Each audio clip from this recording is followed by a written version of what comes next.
WAAY 31 is digging deeper into Officer David McCoy's arrest. Sources say he shot and killed his pregnant girlfriend, who family identified as 26-year-old Courtney Spraggins. This is the second Huntsville police officer to be charged with murder in recent years. Right now, former Huntsville police officer William Darby is in state prison. He was sentenced and convicted last year for the murder of Jeffrey Parker during a suicide call in 2018. WAAY 31's Alex Torres Perez joins us live in the studio with how activists say they want to see the city handle Officer McCoy's case differently. Alex?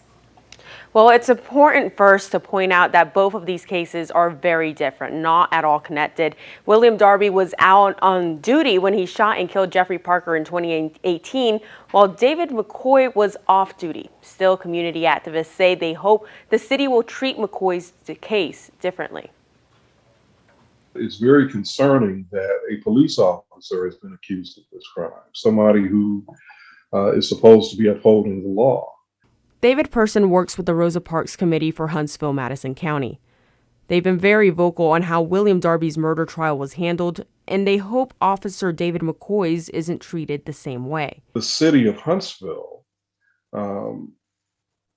provided support that seemed to go beyond what was customary.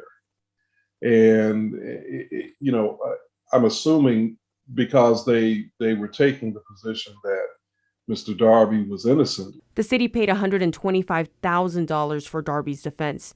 Darby also collected thousands in taxpayer dollars since he was kept on the city's payroll after being charged and convicted of murder. After Mr. Darby was found guilty, the police chief and the mayor publicly disputed the findings of the jury with no grounds, with no evidence, other than simply they believed that Mr. Darby was following policy. Person now hopes the same doesn't happen for Officer McCoy.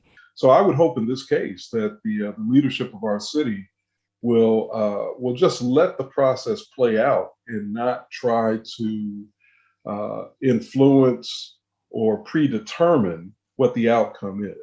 He's calling on investigators and the city to be more transparent about what's happening in the case. It is our taxpayer dollars that are funding the law enforcement process from start to finish.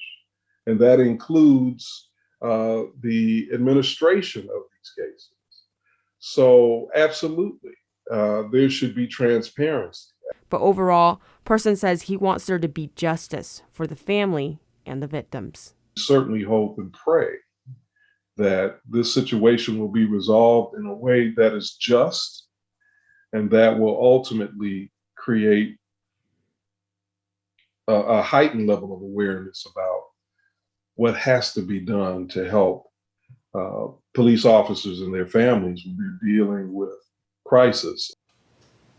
Now, I did reach out to the city today to see how they plan to move forward with this case. I asked whether they plan to pay for McCoy's defense or schedule a disciplinary hearing to take him out of the city's payroll before his trial, and we'll keep you posted when we hear back. But for now, reporting live in studio, Alex Torres Perez, WAAY 31 News. Thanks, Alex. WAAY 31 learned today that city council members are expected to be briefed on the investigation and case tomorrow.